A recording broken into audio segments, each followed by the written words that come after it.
नमस्कार। आज आज की जो कहानी है वो सतर्क करने वाली है और पेरेंट्स के साथ साथ पेरेंट्स को ज़्यादा सतर्क करें और स्कूलों में भी एक ख़ास तरीके का नियम बनाना चाहिए। आफ्टर क्लास 8th से लड़कियों के लिए ख़ास तौर पे हालांकि लड़के लड़कियों के लिए नियम एक ही होना चाहिए, लेकिन लड़कियां थोड़ा सा ख़ास होना चाहिए क्योंकि मीडिया आने के बाद बहुत ही समाज बदल गया है। चाहे लड़कियां हों चाहे लड़के हों, लेकिन इनकी सुरक्षा केवल स्कूल और पेरेंट्स के हाथ में ही है। उनको समझाना इन्हीं लोगों के हाथ में है। और मेरा तो बस चले तो हाँ भाई, मीडिया मतलब बहुत क्लू दे रहा है हर चीज़ का क्लू दे रहा है। कोई भी ख़तरनाक अगर कुछ भी करना है तो बहुत अच्छे से क्लू देता है और लोग उसको अपनाते हैं। इसी तरह की कहानी है आज एक साक्षी और दीपक की। इसमें क्या है कि थरवई थाना क्षेत्र प्रयागराज में एक लड़की का हाथ और बाल दिखता है। तो कुछ कुत्ते जो हैं कान नोच के लेके जा रहे होते हैं। तो जैसे उस गांव के बच्चे खेलने जा रहे थे, जब वो देखते हैं, सुबह सुबह की बात है, देखते हैं कह रहे एक कुत्ते के मुंह में कान है और एक कुछ बाल नोचे हुए। कहते कहाँ से लिए, जब जाके देखते हैं तो एक हाथ दिखता है तो और कुछ बाल बिखरे होते हैं। तो वो बच्चे जो हैं शोर मचाते हैं। जब शोर मचता है तो गांव के लोग इकट्ठे हो जाते हैं। 15 नवंबर को सब इकट्ठे हो जाते हैं, क्या है। बाद में पुलिस आती है तो वहाँ से लाश निकाली जाती है।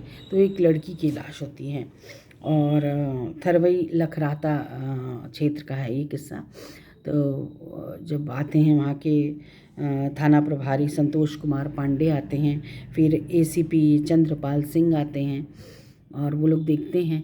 तो अब कहते हैं कि भाई ये क्या है, वहाँ पे कोई सबूत। उसका सॉक्स और जूता पड़ा था, स्कूल ड्रेस में थी लड़की और दुपट्टे से उसका गला घोंटा गया था। कई चाकुओं के वार थे मुंह पे और मुंह पे, पीछे, चेस्ट पे, सब जगह। तो अब कहते हैं आखिर ये कैसे हुआ। अब पूरे थाना में जैसे सुराव, होलागढ़, हर जगह हर थाने में एक मतलब भेजा जाता है एक फ़ोटो और पता लगाने के लिए कि कहीं गुमशुदगी का कोई आया है। लेकिन अशोकनगर से, जो कि इलाहाबाद में ही है, तो वहाँ से एक दंपति जाते हैं। वो कहते हैं ये मेरी भतीजी थी, हम इनके चाचा चाची हैं और अशोकनगर में रहते थे। और ये जीजीआईसी जो कि बहुत माना हुआ है यहाँ का, कटरा में, वहाँ पे पढ़ती थी, वहाँ की 11th क्लास के स्टूडेंट। तो सबने बोला कि क्या हुआ, ये किसके साथ के, इसका फ़ोन ऑन। तो कह रहे हैं कि फ़ोन तो कोई भी नहीं था, एक फ़ोन था जिसमें केवल सिम भी नहीं था, वो केवल वाईफाई से पढ़ती थी, लेकिन इंस्टाग्राम चलाती थी, सब कुछ देखती थी। आजकल पढ़ाई की आड़ में बच्चे बहुत कुछ करते हैं और माँ बाप की मजबूरी है कि वो फ़ोन दें और सब कुछ डाउनलोड भी करना ज़रूरी है क्योंकि कहाँ से ये लोग पढ़ रहे हैं, कई ऑनलाइन स्टडीज़ कर रहे हैं, अपने डाउट क्लियर कर रहे हैं। तो इसके लिए भी पेरेंट्स कुछ रोक नहीं पाते और ना इतना ध्यान नहीं दे पाते हैं। कोई भी अगर घर में भी पेरेंट्स है तो नहीं दिया होगा। नौकरी करने वाले तो अपनी बता देगा प्रॉब्लम कि मैं इतने समय तक बाहर ही रहते हैं या कुछ भी, लेकिन घर में रहने वाले भी इतना नहीं देख सकते क्योंकि बच्चों को पसंद भी नहीं आता।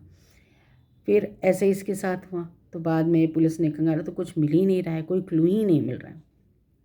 अब क्या किया जाए। फिर ये लोग जब गए तो तेवरिया क्षेत्र में, मतलब जहाँ पे हाईवे है, वहाँ पे इस लड़की का बैग मिलता है और साक्षी लिखा रहता है। इससे पता चलता है, जीजीआईसी लिखा रहता है, साक्षी लिखा रहता है, सब पता चलता है। तो फिर वो लोग उस बैग से कई किताबें उताबें निकालते हैं, लेकिन कोई फ़ायदा नहीं होता, कुछ भी मिलता नहीं है। फिर पुलिस कहती है कि अब क्या किया जाए। तो एक एक पन्ना बोलते हैं कि निकालिए, क्या पता किसी पन्ने में इसने लिखा हो कुछ। तो एक एक पन्ना जब निकाला जाता है तो एक पन्ने में दीपक नाम लिखा रहता है। तो वो कहते हैं दीपक नाम का कोई है बंदा। फिर कहते हैं कि एक पन्ना निकालिए, एक एक पन्ना देखिए। तो फिर एक एक पन्ना देखा जाता है, बहुत दूर पे एक फ़ोन नंबर एकदम छोटे छोटे अक्षरों में लिखा रहता है। तो जब देखते हैं फ़ोन तो ये सर्विलांस में डाला जाता है ये नंबर उसी क्षेत्र में, थरवई क्षेत्र में घूमता हुआ नज़र आता है। और ये 10 की शाम का शायद वारदात होगा और 11 से ये फ़ोन हमेशा उसी एरिया में घूमता है। अब ये लोग पता लगाने लगा कैसे भी घेराबंदी करके अब इनको ये मिलता है, ये पकड़ लिया जाता है लड़का। तो स्विच ऑफ रखा था फ़ोन, लेकिन एरिया के वजह से इसको मिल जाता है, नेट की वजह से। तब यहाँ पे जब मिल जाता है तो पुलिस के सामने इसकी एक नहीं, ये सेना में था लड़का, जम्मू कश्मीर में पोस्टेड था और 8 नवंबर मतलब 8 नवंबर को छुट्टी लेके आया था। हाँ, क्योंकि और जून 25 में इसकी नौकरी लगी थी। जून 25 में इसको जम्मू कश्मीर में पोस्टिंग इसकी हुई थी, नौकरी लगी थी इसकी, सेना में भर्ती हुआ था। और इंस्टाग्राम को देखते देखते ये साक्षी इसको मिली थी और उसकी कुछ वीडियो देखी। फिर इन लोगों ने अपने बताया कि मैं थरवई क्षेत्र का हूँ, प्रयागराज का एक कॉमन नेम होने से दोनों में बात चैट वैट होने लगी। लेकिन ये लड़की जो थी, ये नहीं, अप्रैल में इस लड़के का हुआ था, अप्रैल में ये सेना में हुआ था, जून में ये छुट्टी आया था, जून 25 को। और फिर ये इन लोगों की मुलाकात हुई कहीं पे, फिर चला गया। उसके बाद अब लड़के का कहना है कि मेरी तरफ से केवल एक दोस्ती थी, मैं दोस्ती ही चला रहा था और ये अपनी तरफ से प्यार कर बैठी थी और मैं उसमें फंसना नहीं चाहता था क्योंकि ये मेरे से उम्र में बहुत छोटी थी। फिर इसने एक दिन फ़ोटो डाली अपने इंस्टाग्राम में कि ये, और इस लड़की से बोला ये तुम्हारी भाभी हैं जिससे मैं 30 नवंबर को मेरी शादी होने वाली है। अब ये लड़की को दे दो कि तुम बात मेरे से करते हो, चैटिंग मुझसे करते हो, प्यार का इजहार मुझसे करते हो और शादी उससे करोगे। तो कहता है कि देखो ये अभी तक जो भी बातें हुई उसको छोड़ दो क्योंकि तुम उम्र में बहुत छोटी हो, मैं तुमसे बहुत बड़ा हूँ, तुम अभी 11th में हो और तुम्हारी कास्ट और मेरी कास्ट, ये यादव था लड़का, लड़की का मुझे नहीं पता, तो हमारी कास्ट भी नहीं मिलती है, लोग मानेंगे नहीं। वो कहते हैं चाहे कुछ भी हो, अगर तुमने नवंबर में शादी करी 29 में तो मैं हंगामा कर दूँगी और सबको जेल भिजवा दूँगी, तुम्हें शादी तो मुझसे ही करनी पड़ेगी। तो फिर ये कहता है कि ठीक है आओ, और ये क्या करता है चाकू खरीद के रख लेता है। अब इसके दिमाग में वो होता है। फिर ये वालसन चौराहे पे इस लड़की को बुलाता है कि तुम आना, और ये लड़की 7 बजे जब स्कूल के लिए निकलती है तो सीधे वालसन चौराहे पे लड़के से मिलती है। वहाँ से वो निकल जाते हैं, चंद्रशेखर पार्क में बैठते हैं, 4-5 घंटा वहाँ बैठते हैं क्योंकि टिकट लिया था।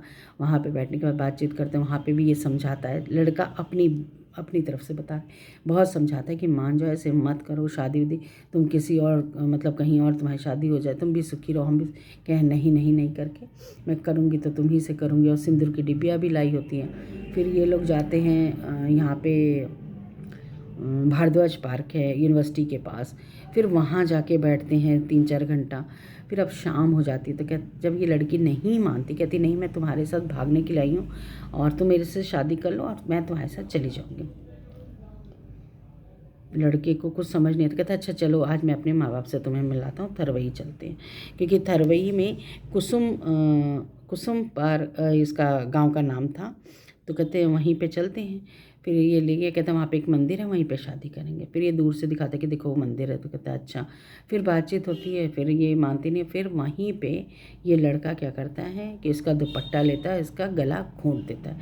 गला जब घूंट देता, शाम का समय था, कोई उस जगह पे आता नहीं था। लड़के को अच्छी तरह पता था कि ये ऐसी जगह है जहाँ पे कोई आता जाता नहीं है शाम को।